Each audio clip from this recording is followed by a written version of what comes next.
Nah, ketika kita tanyakan lagi, kalau di TPS tempat para responden datang, masyarakat datang itu, mereka tingkat jurdilnya menurut mereka tetap di angka 94%. Artinya di TPS-TPS secara subjektif masyarakat datang, penilaian terhadap pemilu sangat positif. Lalu kami menanyakan juga tentang berita-berita yang cukup marak ya, tentang adanya banyak kecurangan dalam pemilu. Nah, cara kami bertanya adalah ada yang berpendapat bahwa pemilu 2024 diwarnai banyak kecurangan. Apakah para responden ini setuju dengan pendapat tersebut? Nah, ternyata jawabannya begini, 31,4% menyatakan setuju dengan pendapat tersebut. Artinya, 31,4% masyarakat menganggap bahwa pemilunya diwarnai kecurangan. Gitu. Tapi mayoritas 60,5% tidak setuju dengan pendapat tersebut.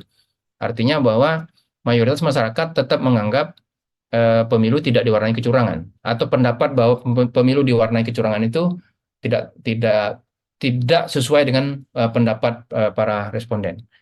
Tapi angka 31,4% ini sangat besar kan gitu, sangat besar. Kalau kita tanya satu-satu, apakah jurdil, apakah puas dengan kinerja pelaksanaan pemilu secara umum kan masih di angka di atas 70% yang menyatakan jurdil. Tapi kalau kita bicara soal apakah masyarakat menganggap ada banyak kecurangan, maka cukup banyak yang menganggap banyak kecurangan itu, yaitu 31,4%, walaupun mayoritas masih menyatakan pemilunya tidak diwarnai kecurangan. Kalau kita lihat, apakah penilaian ini cenderung partisan atau tidak? Ya, jawabannya cenderung iya ya. Jadi memang para pemilih Anies Baswedan dan Muhaimin Iskandar itu proporsi yang menilai pemilu curang itu lebih banyak. Jadi yang menilai pemilu curang itu lebih banyak proporsinya ada di pemilih Anies, apa, tapi cukup banyak juga yang di pemilih Prabowo dan lalu baru ke Ganjar ya. Nah, mungkin cara kita menerjemahkan isu ini adalah bahwa pemilu banyak kecurangan itu kan tidak ditanyakan spesifik siapa yang melakukan kecurangan kan. Jadi kecurangannya bisa bisa macam-macam, bisa dari segala arah, dari partai manapun atau dari kandidat manapun.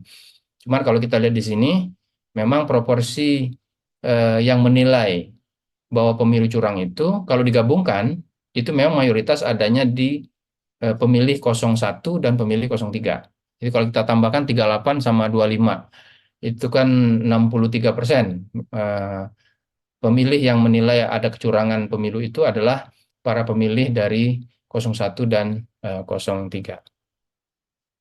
Sementara mayoritas pemilih 02 itu menilai, yaitu 71%, itu menilai tidak ada kecurangan pemilu.